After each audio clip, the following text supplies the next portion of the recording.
Coliba unchiului Tom, scrisă de Harriet Beecher Stowe. Această carte a fost publicată în anul 1852 și a avut parte de o enormă popularitate, datorită realismului cu care autoarea surprinde în paginile sale viața grea a sclavilor negri din America. În ciuda condițiilor grele, mulți sclavi au luptat pentru demnitate și libertate. Tema romanului este sclavia. Autoarea acestei cărți încearcă să arate cititorilor că sclavia este rea și nu ar trebui să fie permisă.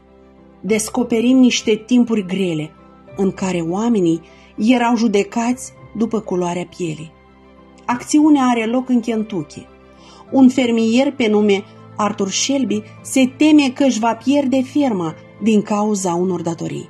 Chiar dacă el și soția sa, Emily Shelby, sunt buni cu sclavii lor, decid să vândă doi dintre ei, pe unchiul Tom și Harry, fiul servitoarei Eliza.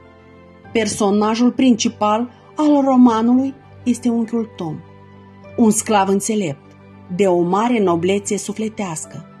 Este un om de culoare, plin de calități, puternic, bine clădit, ascultător, foarte credincios și de aceea nu dorește să fugă pentru a evita vânzarea, fiind convins că este datoria lui să-și ajute stăpânul, indiferent de ceea ce îi va rezerva viitorul.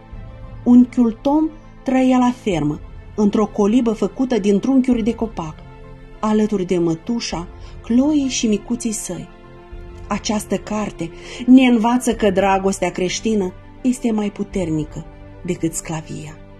Cartea Coliba unchiului Tom o găsiți în cele 27 de filiale ale Bibliotecii Municipale Bogdan Petriceicu, HD.